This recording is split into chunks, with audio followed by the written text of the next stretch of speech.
What's up, guys? My name's Saradietschy, rhymes with Peachy. I am here with the lovely Ryan Serhant. Yes, that is me from $1 Million Listing New York and Sell It Like Serhant on Bravo, and I'm also now on YouTube, Ryan Serhant. He has a vlog, guys. He's been crushing it, but today I'm sharing 10 things that you need to know before moving to New York City. I'm excited to have the expert here with these things. I'm a real estate broker. He's a real estate broker. So, number one, how much money should you be expected to drop when moving to New York City? You're getting your first apartment, maybe you're in your 20s. It's definitely the most expensive city in the United States.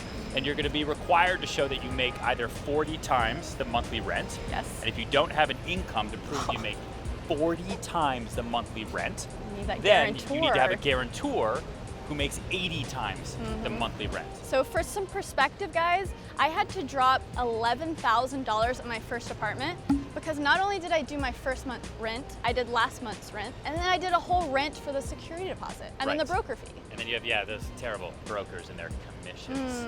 Yeah, which can go up to as high as 15% of the first year's rent. How many apartments should you be expected to see? I mean, do you have to actually be here to look at apartments? You don't have to be here, but I always recommend that people actually come to New York to see the apartments, even if it's just through a friend, because photos, right? My job as the broker is to make the photos of the listing look amazing, but sometimes... But not every broker is as amazing as you. Right, Can that's you true. trust those pictures? No, you cannot. I like to show people between like 4 and 6 apartments. If you start seeing more than 6, it's hard to remember which ones you saw. You start to get overwhelmed. And if you're seeing 10 or 20 or 30 apartments, you won't remember 75% of the ones you saw. And then you won't remember which one you liked. It gets too confusing. And there's no perfect apartment, so. True. Sorry. True.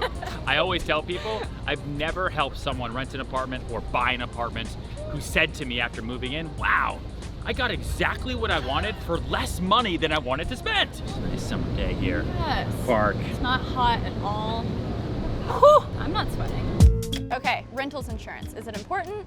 It is. And most landlords and most owners are going to require you to actually get it. Now, it's not that expensive.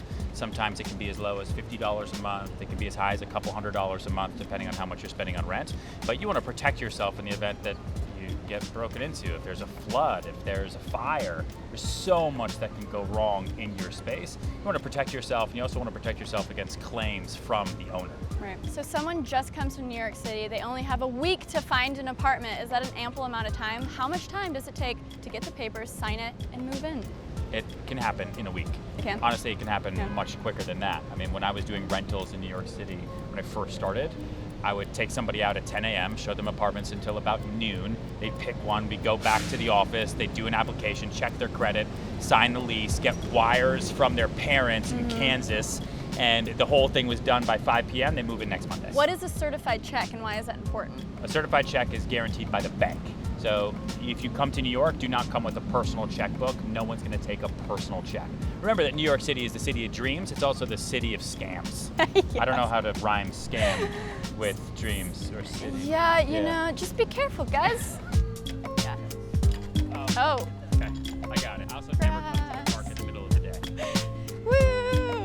Cool neighborhoods that don't break the bank. You have to reset your expectations, right? The easy answer to that question is there's nowhere that is cheap in New York City, Brooklyn, Queens, or New Jersey, which a lot of people go to as well because sometimes you can get a little bit of a better deal. But remember that rents are more expensive closer to trains. So if you're okay with having a little bit of a walk to the subway, you can get a much better deal. So on the Upper East Side, by York, First Avenue, or if you go up into Harlem or into the Bronx, you can find pretty cheap deals, relatively speaking, because you have to walk a little bit to the train. Or you could have an electric skateboard, maybe a moped, and that makes everything easier. When are we I gonna had a get Vespa. you? I had a scooter. I had a scooter when I first came to the city. What is a no-fee apartment and does it actually exist? No-fee apartments mean that you as the tenant, right, someone looking to rent an apartment, doesn't have to pay the broker fee. That's what that means. And so if you go and see a no-fee apartment and then the broker tries to charge you a fee, just be wary of something like that. What it typically means for me as a broker is it's collect your own fee. Sometimes on listings you'll see CYOF, that means collect your own fee. That is a message for brokers to say that, listen, your tenant can come to us and we're not going to pay them a fee unless you can get one, and then by all means go and collect your own fee. Gotcha. Texas. You grew up in Texas. Sort of. I was born in Texas. Okay, you were born in Texas. Yeah. I was born in Texas, born and raised. What? I know, Texas pride, man.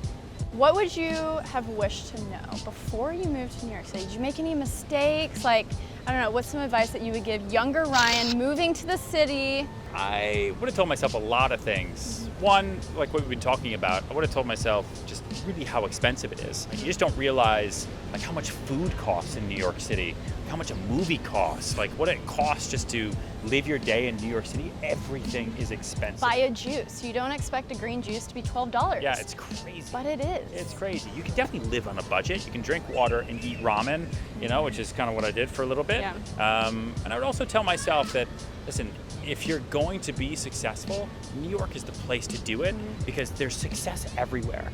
So I came to the city with like a clear idea of what I wanted to do. I wanted to be an actor. I wanted to be in movies and do Broadway. It didn't work out, and a lot of people kind of hit a speed bump like that and think it's like this huge wall, and then they leave the city because they hate it. Push through. You never know what's on the other side. Through. Exactly. Yeah. Right. And now I'm a real estate broker talking to you. Look at Ryan Look now. at us. What? Woo! We're now in my car. This is where I live my life. I sit right here and I go to all my appointments. Welcome. This is an honor. Welcome. I feel like this car, I feel like Yuri, he's like famous from the vlog. Meet Yuri. Yuri? Yes. Meet Sara. Sara. It's such an honor, Yuri. Speak to her in Russian. Sara, здравствуй. Yeah, there you go. It's Russian. Yeah. So another question. Okay. Is an agent required? Do you need a broker? You're asking a broker that question? I know, I'm sorry. I mean, is a investment banker required to buy stocks? No. Like, you can do it on your own. But a professional does this all day, every day. And we're really there to help you sift through the information and help you understand the type of deal you're going into, manage the lease process, manage the app process, manage all the headaches and drama that no matter what will come up during the rental process for you when you first come here. But do you need a broker? No. And you can go on Craigslist, you can go on Naked Apartments. There's lots of different sites. Maybe we can put those in the caption for where people can find good rental deals. Just, you know, like they say, buyer beware, renter beware. Little drive, so I think it's worthy to explore apartments because I think a 2,000 rental can be on the same street as maybe even a $20 million apartment. Yeah, maybe. I mean, that's what's kind of fun about New York. It's not like there's a bad neighborhood and then a good neighborhood. Like, take this street, for example. This is 11th Street, downtown.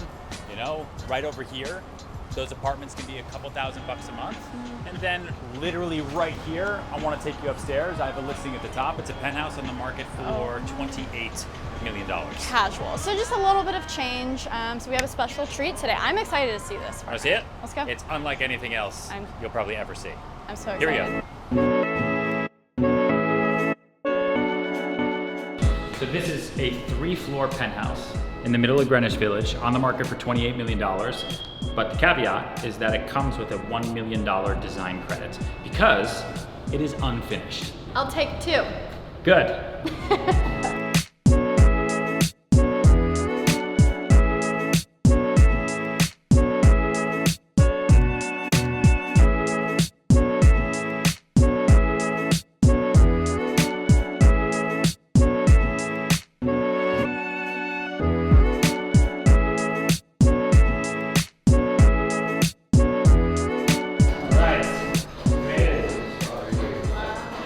Apartment also comes with the entire roof deck for the building. So you have both sides. You have the north-facing side looking up towards the Empire State Building, MetLife, and then you have the south-facing side looking down towards Freedom Tower, 111 Murray, 56 Leonard, Four Seasons, Woolworth, Gary.